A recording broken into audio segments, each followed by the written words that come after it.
Station শুনশান, বাতাস থমকে আছে। একমাত্র আলোহীন প্ল্যাটফর্মের দিকে তাকালে মনে হয় কেউ যেন ছায়ার আড়ালে লুকিয়ে আছে, অপেক্ষা করছে। দূর থেকে কুয়াশার চাদরে মোড়া রেল লাইন দেখা যাচ্ছে, মাঝে মাঝে বাতাস বইছে, তাতে স্টেশনের ঝুলন্ত সাইনবোর্ড ধীরে ধীরে দুলছে, যেন কোনো অদৃশ্য শক্তি একে ঠেলে দিচ্ছে। রাহুল ব্যাগ কাঁধে নিয়ে প্ল্যাটফর্মের এক কোণায় দাঁড়িয়ে আছে। ক্লান্ত চোখে সে ঘড়ি দেখে, সময় ঠিক 12টা বাজে। স্টেশনে এমনিতে লোকজন নেই বললেই চলে, কেবল কয়েকজন ভবঘুরে একটা কোণে বসে বিড়বিড় করছে। উফ, দূর, আর 5 মিনিট আগেই আসতে পারতাম। এখন এই শেষ ট্রেনটা না ধরতে পারলে রাতটা এখানেই কাটাতে হবে।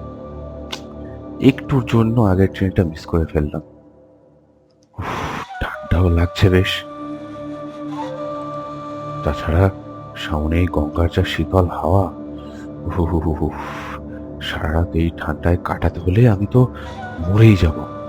না না, আবার যেভাবেই হোক ট্রেনটা দাঁড়ানো মাত্রই উঠতে হবে। তাছাড়া এই শ্যামবাজারে তো ট্রেন দাঁড়ানো মাত্রই ছেড়ে দেয়। দূর থেকে হুইসেলের শব্দ ভেসে আসে। স্টেশনের বাতিগুলো একবার ফ্লিপ ফ্লিপ করে ওঠে। রাহুল বিরক্ত হয়ে তাকায়। ট্রেন ধীরে ধীরে ঢুকছে। ওই ট্রেনে উঠো না বাবু। ওই ওই ওই ওই ট্রেন মানুষ নেয়, ফেরত দেয় না। ওই ট্রেনে উঠো না বাবু। রাহুল পিছনে ফিরে তাকায়, কিন্তু ভবঘুরেটার মুখ দেখা যাচ্ছে না। তার শরীর অন্ধকারের সাথে মিশে গেছে। লোকটা কি পাগল নাকি? একে আমার দেরি হয়ে গেছে, তারপরে সব ভুলভাল বকছে।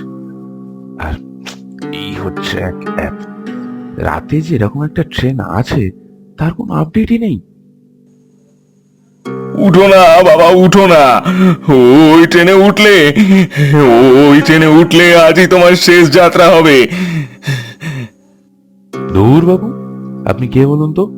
আপনার মুখই তো ঠিক করে দেখতে পাচ্ছি না, তখন থেকে ভুলভাল বকে চলেছেন। এই, যান তো এখান থেকে, যান।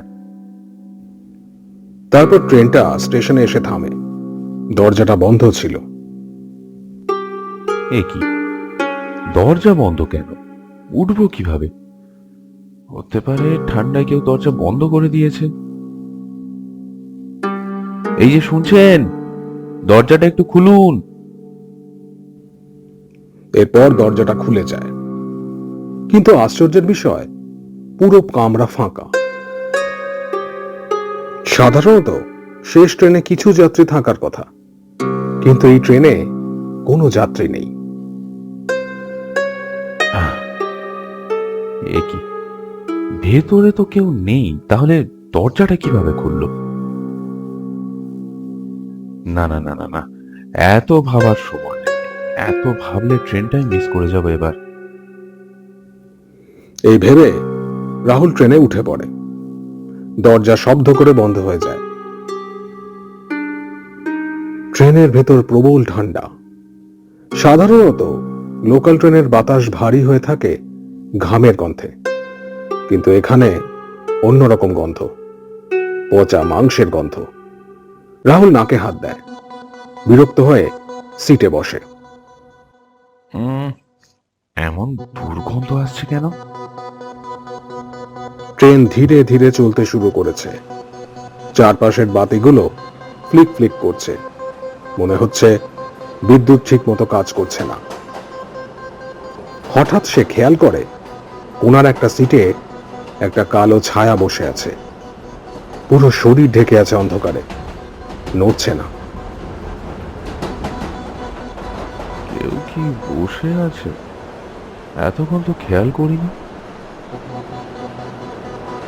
সে ভালো করে তাকায়, কিন্তু লোকটির মুখ দেখা যাচ্ছে না।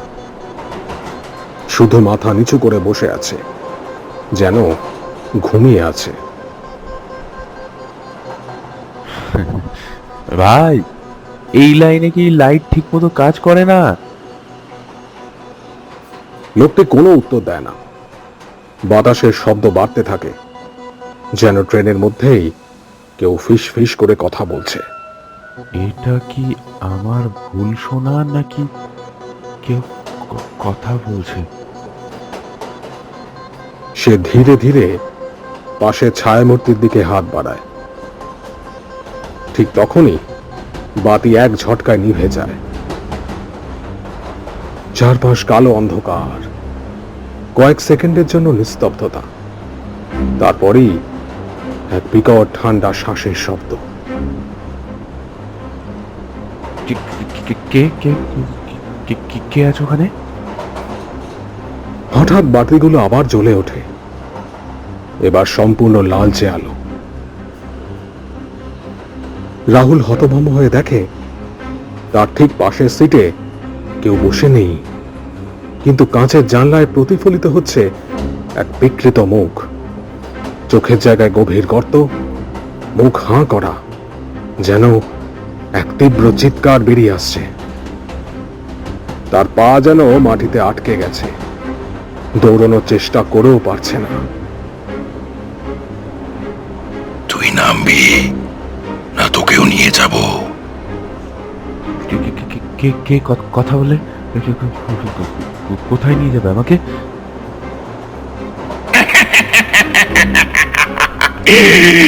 দেখতে চাস বুঝি? দেখ তবে। এরপর রাহুলের অনুভব হয় কেউ যেন তার হাতে স্পর্শ করল, বরফের মতো ঠান্ডা সেই স্পর্শ। অতঃপর রাহুল ঘুরে দাঁড়ায় আর চোখের সামনে দেখতে পায় অগণিত রক্তমাখা হাতটাকে টেনে নিচ্ছে। মুখ থেকে কোনো শব্দ বেরোচ্ছে না, চিৎকার করতেও পারছে না, তার শরীর ঠান্ডা হয়ে আসছে। ট্রেনের জানালায় এখন অসংখ্য মুখ ভেসে উঠেছে, বিকৃত পচা গলা মুখ, ফ্যাকাশে চোখ, কালো গহ্বরের মতো দৃষ্টি। সবাই তার দিকে তাকিয়ে আছে আর হাসছে। না, আমাকে ছেড়ে দাও।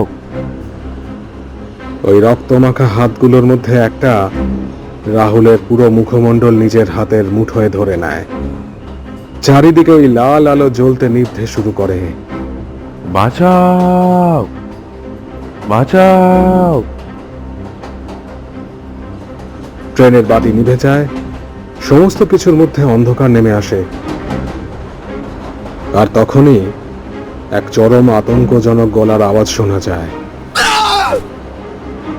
তারপর সব নিস্তব্ধ। ভোরবেলা মাঝেরহাট স্টেশন। ট্রেন আসছে, লোকজন যাতায়াত করছে। রাতের বিভীষিকা কেউ টেরও পায়নি। স্টেশনের এক কোণায় কিছু রেলওয়ে কর্মী কাজ করছে। একজন ক্লিনার আচমকা থমকে দাঁড়ায়। তার চোখ বিস্ফারিত হয়ে যায়। একটা ছেঁড়া হাত ঘড়ি পড়ে আছে রেল লাইনের ধারে। কিছুটা দূরে ছেঁড়া জামার টুকরো পড়ে আছে, তাতে লেগে আছে তাজা রক্ত, কিন্তু আশেপাশে কোনো দেহ নেই। কে কোথায় আছো? তাড়াতাড়ি এদিকে এসো তো, এখানে কি আছে দেখো। কি হলো? এত চেঁচামেচি কিসের এখানে? আরে ওই দেখো ওখানে। কি এটা? কিসের দাগ? রক্ত মনে হচ্ছে তো। এটা কার ঘড়ি এখানে এভাবে পড়ে আছে? এখনো বুঝলে না? রাত 12টা 3 ট্রেন। মনে হয় আবার কাউকে নিয়ে গেল। তার নতুন শিকারকে শেষ করে ফেলেছে সেই ট্রেন। তাহলে দেহ? এ আবার নতুন কি? এরকম যতবারই কেউ মরেছে তার দেহ এর আগে কখনো কেউ পেয়েছে জাজ ভাবে? আবারও একটা মৃত্যু, যার না আছে কোনো আইনি শাস্তি আর না তাকে আটকানোর কোনো উপায়।